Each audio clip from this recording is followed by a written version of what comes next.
Namaku Denny Ramdhani.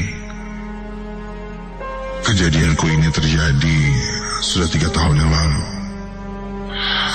Saat itu sudah sekitar 5 bulan belakangan itu aku menderita sakit, tepatnya di dadaku.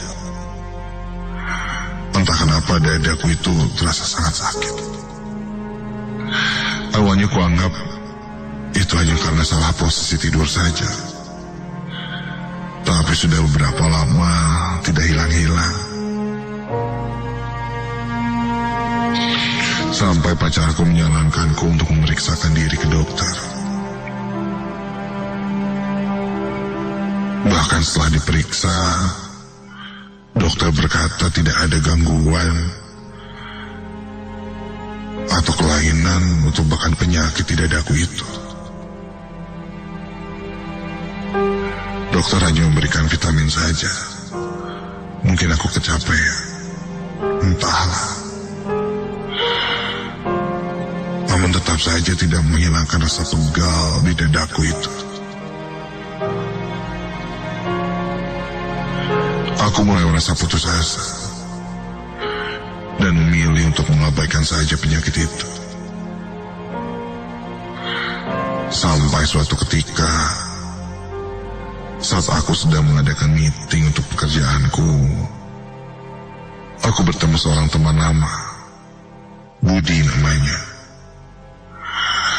Saat pertama bertemu, teman lamaku itu cukup kaget melihatku. Ya, aku pun memakluminya saja, mungkin karena sudah lama tidak bertemu. Tapi ternyata bukan itu. Ketika itu,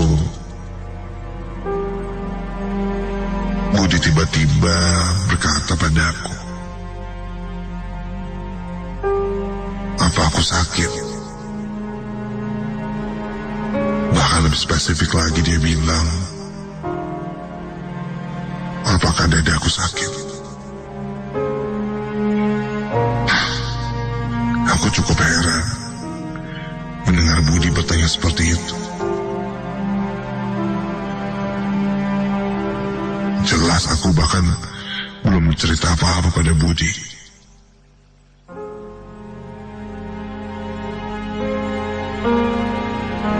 Aku pun bertanya kenapa dia tahu aku sedang sakit. Ketika menanyakan lebih lanjut, temanku menolak untuk menjelaskan dan malah mengundangku untuk datang ke seorang kenalan dari temannya itu agar aku bisa tahu penyakit yang ada di dadaku itu. Tentu aku mengiyakan. Sudah lama sekali penyakit ini bersarang tanpa tahu entah penyakit apa itu.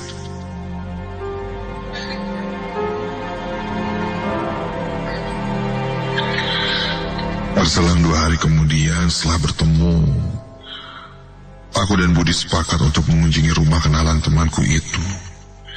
Katanya di daerah Sumedang, Cimalaka. Begitu sampai, aku sedikit terkejut karena ternyata kenalan temanku itu adalah seorang paranormal yang tersohor di Sumedang sana. Mbah Idu kami menyebutnya.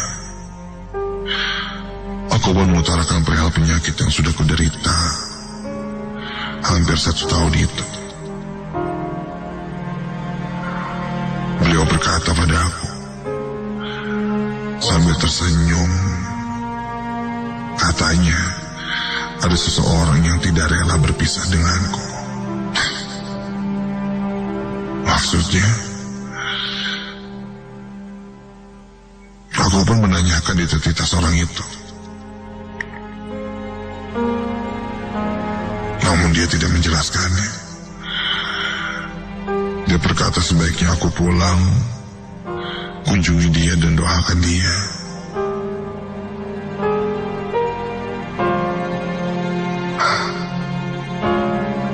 Siapa tapi? Tanpa mendapatkan nama siapa-siapa, aku dan temanku pun permisi untuk pamit pulang. Sampai di rumah, aku masih kepikiran dengan kata-kata paranormal itu. Ada yang tidak rela berpisah denganku. Siapa?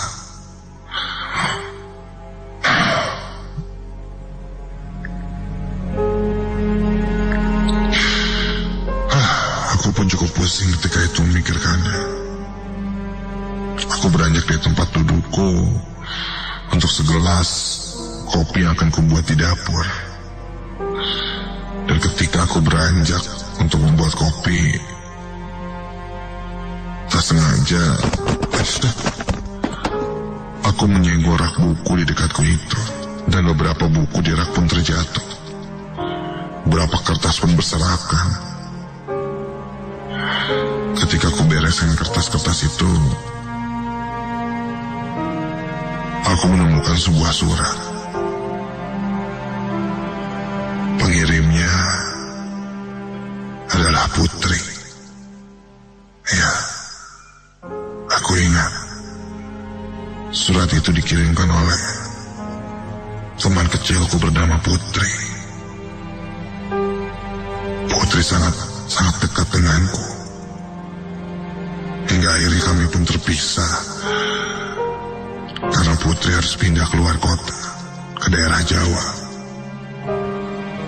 Yang ku ingat dia sekolah di asrama, jadi dia tidak diperbolehkan memegang handphone. Kadang dia mengirimkanku surat ataupun email. Pada awal-awal kepergiannya pindah keluar kota itu, kami masih sering berkirim surat. Aku tahu Putri agak sedih, karena sebenarnya dia tidak ingin bersekolah di sana.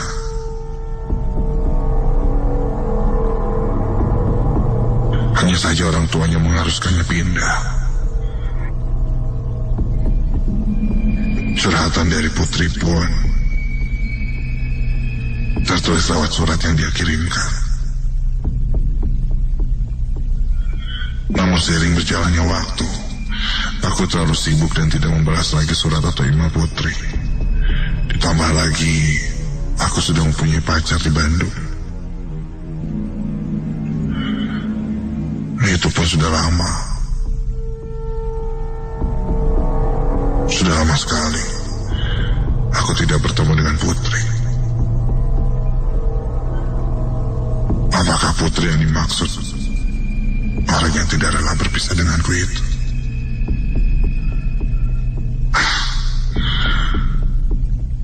Untuk melepas penasaran, aku pun memutuskan untuk menemui adik atau keluarganya Putri yang ada di Bandung.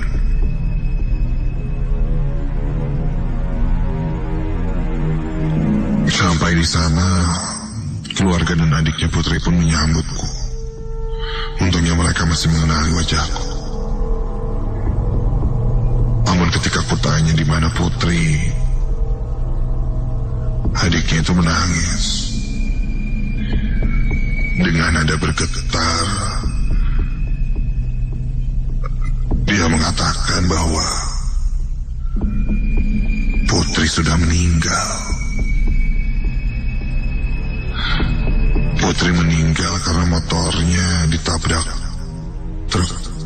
Nah, itu terjadi sekitar 1,5 tahun yang lalu. Sebelum kecelakaan itu, Putri selalu mempertanyakan keadaanku. Dan bahkan dia tanya-tanya kenapa aku tidak membalas surat ataupun email dari dia. Mendengar itu, entah kenapa bulu kuduku berdiri semua, merinding. Keringat membasahi tubuhku dan jantungku berdegup tidak beraturan. Apa penyebab dadaku sakit? Beberapa waktu ini adalah mungkin karena almarhum Putri masih mengikutiku.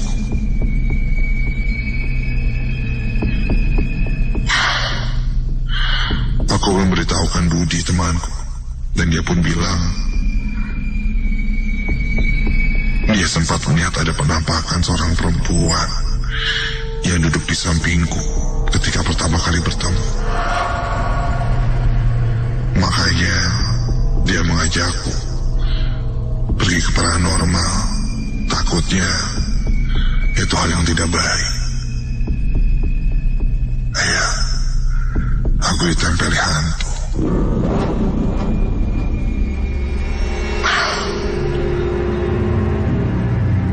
Sampai di rumah, aku pun langsung berdoa dan minta maaf karena tidak membalas surat-suratnya maupun email dari Putri. Dan juga mengabaikan perasaan rindu mungkin Putri padaku. Tak lupa aku pun mendoakan Putri agar tenang di alam sana. Setelah berdoa, aku merasakan ada sebuah angin dingin, ya, sebuah angin atau hawa dingin yang menyelimutiku ketika itu. Padahal udara di kamarku bisa dibilang hangat, namun ini dingin. Aku pun menyudahinya dan memutuskan untuk pergi tidur. Namun baru beberapa jam saja aku tertidur. Antara sadar dan tidak, aku merasakan tubuhku saat itu tidak bisa digerakkan. Dan aku sulit bernafas. Dadaku sesak. Ya, sakit sekali.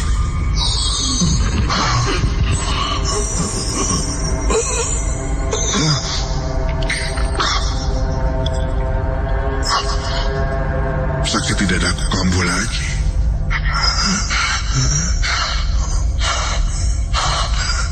Namun ketika itu ada yang berbeda. Ketika aku menahan rasa sakit itu, aku mendengar, astaga, aku mendengar ada suara tangisan perempuan. Astaga.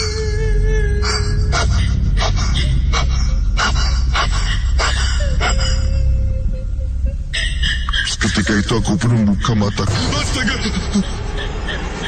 Ketika aku buka mataku, kini ku lihat ada sosok perempuan yang sedang duduk di atas dadaku. Dan ketika ku lihat wajahnya, itu Putri. Ya, aku melihat Putri duduk tepat di atas dadaku. Dia mengenakan baju putih lusuh dan setengah wajahnya hancur. Darah dari wajah Putri yang terkikis, rusak itu menetes ke wajahku. Matanya berwarna putih dan wajahnya sangat pucat. Berlumuran darah. Dia menatapku sambil menangis. Dan ku perhatikan perlahan tangan Putri yang beberapa jarinya sudah tanggal dan berlumuran darah itu mengusap wajahku. Astaga. Mataku melotot saat itu, jantungku juga seakan terhenti. Aku tidak bisa menggerakkan tubuhku sama sekali.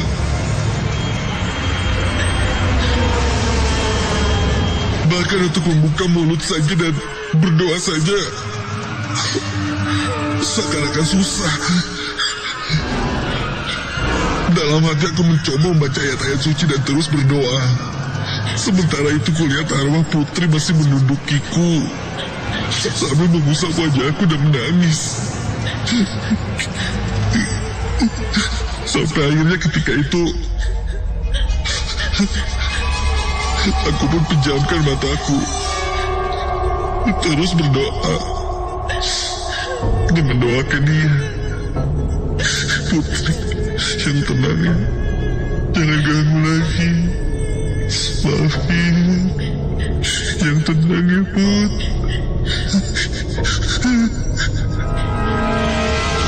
Ketika ketika itu kubuka mata lagi, sosok Putri sudah tidak ada. Ketika ku bangun, pagi itu aku masih merasa ketakutan. Tapi rasa sakit di dadaku itu seakan hilang. Perasaanku pun jauh lebih baik dari sebelumnya. Aku sadar mungkin saja Putri sudah pergi dan tidak menempel atau mengikutiku lagi. Dengan rasa sedih dan haru aku coba meminta alamat makam Putri di Jawa sana untuk berziarah ke makam Putri. Sesampainya di sana, di depan makam Putri,